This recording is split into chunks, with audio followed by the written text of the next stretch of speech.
Conversaremos enseguida con el doctor Julio Castro, quien es además profesor de la Universidad Central de Venezuela, médico infectólogo, bueno, y responsable de muchas cosas, ¿no, Julio? En esta circunstancia, en el Instituto de Medicina Tropical y en la UCB, en la Facultad de Medicina, ¿no? Estábamos conversando previamente a la situación de los hurtos que se van presentando en la Universidad Central y particularmente en el Instituto. Me gustaría que pudiéramos hacer un poco de historia en todo esto, Julio. Sí, en relación a este tema específico de los hurtos, tienen ya 2 años prácticamente. Empezaron en el 2016 y el año pasado tuvimos casi que un robo cada 2 semanas. Fueron veintitantos. Un robo cada 2 semanas. Veintitantos robos durante 52 semanas que duró el año, que afecta la cantidad de laboratorios. Para que la gente entienda que en el instituto funcionan muchas cosas al mismo tiempo.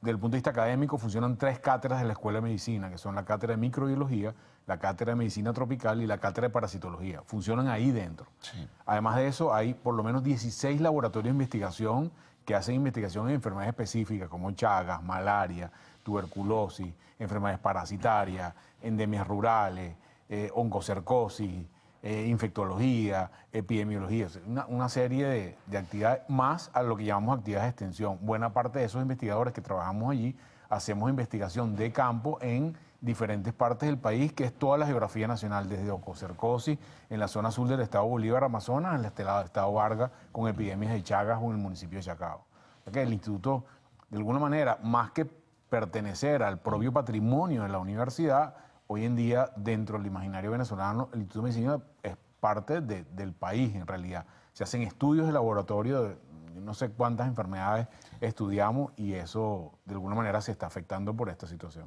Ahora, Julio, ¿qué se llevan, no?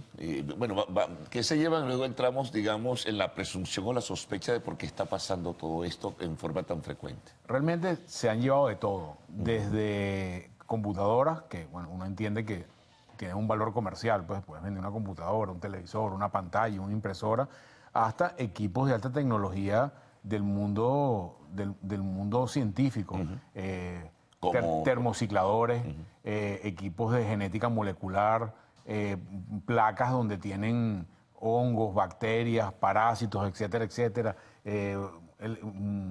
electroforesis de campo pulsado, una serie de elementos que no puedes hacer nada con ellos, que al final tú no entiendes cuál es la lógica de eso. Bueno, tú puedes medio entender que se lleva una computadora para venderla, pero ¿qué vas a hacer con un termociclador, que es algo que solamente 10 personas en el país pueden utilizar? O sea, creo que hay un tema de maldad detrás del asunto. Pareciera que hay una intencionalidad.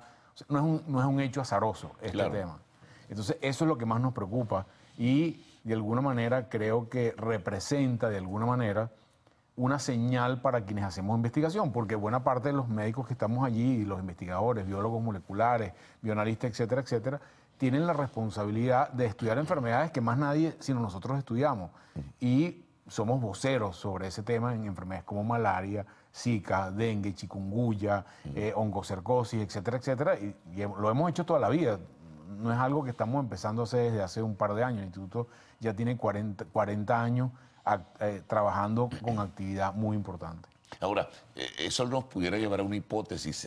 Tú hablabas de la maldad, sí, da la impresión que fuera maldad, intencionalidad, acabar con la investigación, perturbar a la universidad misma, a la Escuela de Medicina, a la Facultad de Medicina del UCB.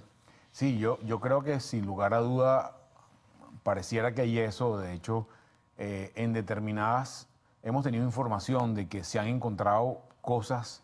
Eso te iba a decir, la investigación, esas cosas han aparecido en algún momento y en manos de quién. La información que tenemos de los cuerpos de investigación es que han aparecido algunas cosas en algunos colectivos cuando han hecho operaciones de estas racias que hacen en Caracas, pero finalmente no vemos ningún imputado, ninguna acción formal para que eso se detenga, lo cual nos llama mucho la atención, porque bueno, si encuentras unas placas con un hongo que solamente instituye ahí un termociclador y hay unas personas relacionadas con eso, porque en definitiva no termina viendo culpable.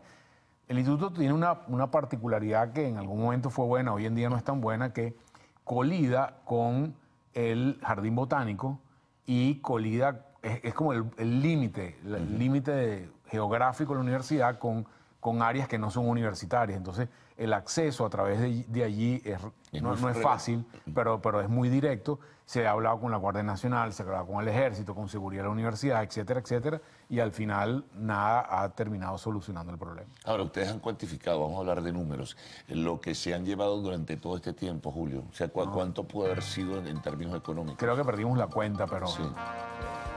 un aparato de tecnología de genética molecular hoy en día puede costar 12 o 15 mil dólares un solo aparato. Si tú vas sumando, esos son cientos de miles de dólares que se han perdido ahí. Pero más allá de eso, es la historia de esa investigación que está. Ahí hay laboratorios de investigación que tienen haciendo 30 años lo mismo. Algunas de esas datas se han perdido, otras están respaldadas en discos duros, en nubes, etcétera, etcétera, pero ahí hay investigadores que no tienen esa tecnología y tenían guardada eso en historias, en carpetas que quedaron mojadas, se las llevaron, las quemaron, etcétera, Es etcétera. imposible recuperar. Hay algunas que son imposibles de recuperar y otras por una previsión que se tuvo desde hace un par de años.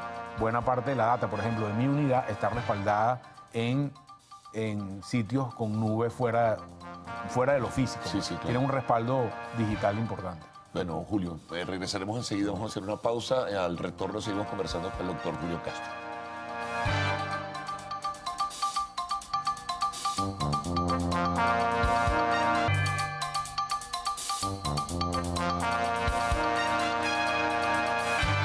Continuamos conversando con el doctor Julio Castro. Julio, ¿y cómo recuperar todo esto? No lo que se llevaron, cómo volver otra vez, cómo partir de cero en alguna circunstancia y cómo obtener los recursos para de nuevo tener ese tipo, ese tipo de insumos que son importantes para la investigación. Bueno, todo el mundo se imaginará lo difícil que es eso en este momento. Imagínate que se te lleven la lavadora o la Sí, nevera de tu ¿cuánto casa. cuesta, no? ¿Cuánto cuesta eso recuperarlo? Buena parte de esa investigación fue financiada en su momento por estudios financiados por el CONICYT o por el IBICO, o proyectos conjuntos con otros institutos de investigación. Y buena parte de nuestra lógica en este momento como investigadores es tratar de conectar con financiamientos externos, Organización Es la Mundial de la única, Salud, ¿no? Porque aquí en el país... Organización Panamericana de la Salud, que pueda financiar esos materiales que son extremadamente costosos. ¿Y qué pasa? Ahorita no solamente es la máquina, sino los propios reactivos. O sea, hoy un reactivo para una enfermedad relativamente frecuente que tenemos que descartar como toxoplasmosis, hepatitis crónica, que cuestan millones de bolívares. Claro. Y eso es difícil trasladárselo al usuario en términos de costo. El Instituto de Medicina Tropical siempre ha trabajado de gratis para la comunidad, se cobran unas cosas muy referenciales y la única opción que tenemos ahorita es buscar financiamiento de proyectos internacionales para poder seguir haciendo investigación y atendiendo a nuestros pacientes. Ahora, esto pudiera formar parte, Julio, en el contexto, me refiero a esa ofensiva que denuncian las autoridades universitarias de las universidades autónomas en general contra la educación superior en Venezuela, es decir, ir asfixiando, ir perturbando, ir saboteando el trabajo de investigación, no darles recursos, en fin, una cantidad de cosas. El hecho final es que sí, claramente. O sea, si tú a la universidad le asignas el mismo presupuesto que hace 5 años, obviamente la estás ahorcando financieramente.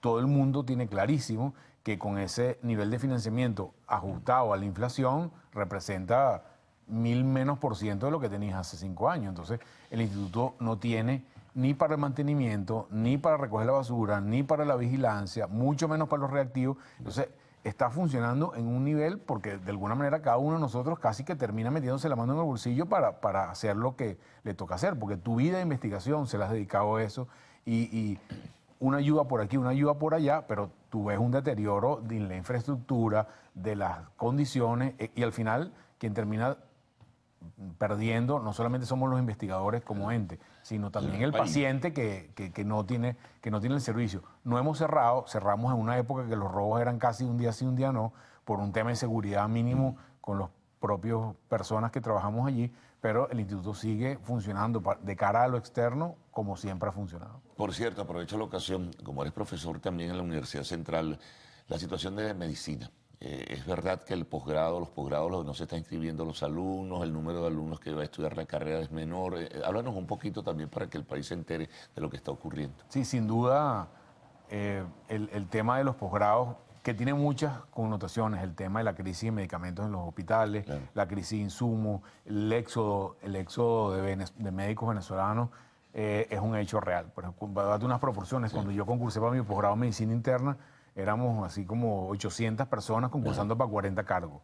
Hoy en día son los mismos 40 cargos y concursan 30 personas. Entonces, algunos quedan desiertos y otros en el camino de su posgrado emigran por las condiciones. Cuando un médico en Venezuela gana menos de $1 al día, bueno, obviamente tiene mucho incentivo para tratar de irse a otro país como médico o como otra cosa, porque eso a un residente que está haciendo posgrado no le da ni siquiera para comprar la comida de que tiene que comprar en el día a día. Entonces eso genera una presión sobre los posgrados, sobre las personas que van a los posgrados, que lo hace cada vez más. Siguen habiendo gente haciendo posgrado, Sí, claro.